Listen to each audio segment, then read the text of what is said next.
फ़िलहाल अभी मैं ऑटो में बैठा हूँ और मैं कस्या से अपने गांव जा रहा हूँ। गांव में जाइए तो ऑटो की सवारी ज़रूर लीजिए, बहुत मज़ा आता है। घर पहुँचा तो मेरा दोस्त अजीत मेरे घर आ चुका था और बोला कि चलो थोड़ा घूम के आते हैं। तो सबसे नज़दीक में पनियावा एक ऐसा जगह है जो बेहतर है। हालांकि बहुत सारे बच्चे वहाँ ऑलरेडी मिल जाएंगे। वहाँ पर आपको रेलवे ट्रैक पर चलते हुए ट्रेन, नदी, ब्रिज, साफ़ सुथरे रोड, हरियाली, बहुत सारी चीज़ें देखने को मिलती हैं। और दोनों हम मतलब ऐसे ही सोचिए हेलमेट वेलमेट बिना ले चले गए थे। ये रास्तों पर लोगों से मेरा दोस्त जो था वो बोल रहा था कि हाय करिए हम लोग एक ब्लॉग में, तो लोग अपना हाथ भी डुला रहे थे। यहाँ से मैंने वहाँ वो त्रिवेणी जी का वो जो पहाड़ है वो दिखाने की कोशिश की है। अभी एक बार और मैं जूम करूँगा। सोचिए पनियावा जो कि मेरे घर से मात्र 12 किलोमीटर की दूरी पर है, वहाँ से त्रिवेणी जी का पहाड़ दिखता है और मौसम साफ़ हो तो क्या ही कहना, और स्पष्ट दिखता है। फिर ये एक ट्रेन जा रही थी ब्रिज पे और बगल में बहुत सारी गाड़ियाँ, मैंने दिखाने की कोशिश की है।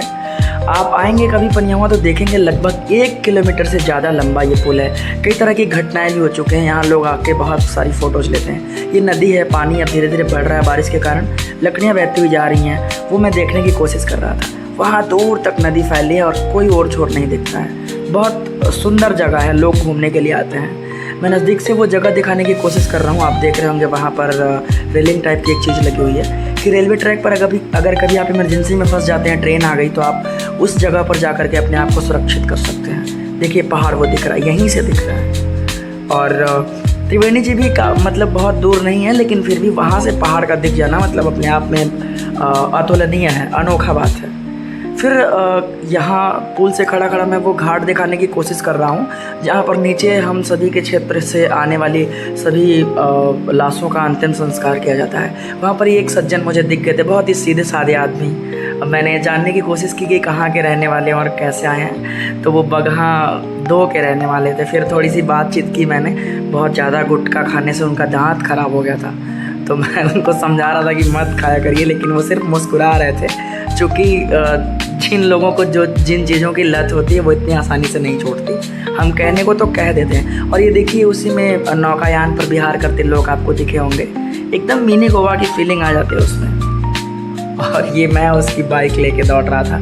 उसी समय रेलवे ट्रैक पे कुछ काम चल रहा था, देखिए। और सोचिए मतलब उसी के थोड़ी देर बाद ट्रेन आनी थी।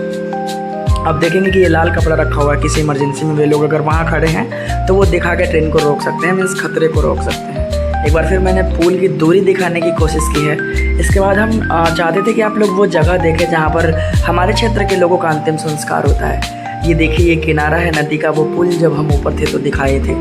किनारे किनारे बहुत सारी नावें खड़ी हैं, बहुत सारी नावें। चूँकि जलस्तर बढ़ रहा है बारिश होने के कारण, तो नावों का इस समय बीच में होना थोड़ा खतरनाक है।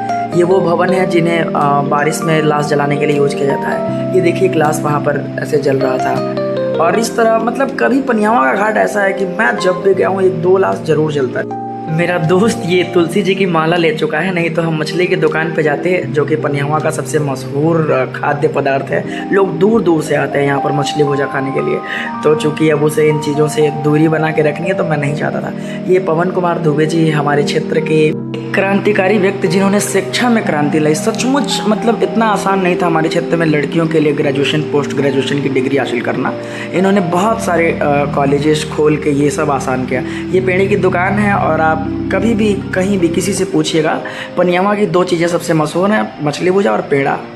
पनियावा आइए तो पेड़ा ज़रूर खाइए। और सबसे मशहूर और पुरानी दुकान यही है जहाँ हम लोग खाते हैं। उन्होंने चाय दी थी, चाय मेरे हाथ से लग के गिर गई ब्लॉक के चक्कर में। फिर उन्होंने दूसरी चाय दी और उसका पैसा नहीं लिया था, तो अच्छा लगा। हालांकि 10 रुपये की चाय थी, दिया जा सकता था, लेकिन फ्री की चीज़ें एक अलग तरीके की सुख देती हैं। आप कभी आजमा के देखिएगा। फिर हम लोग पहुँच गए कुशवाहा पौधशाला। मुझे कुछ पौधे लेने थे घर के लिए।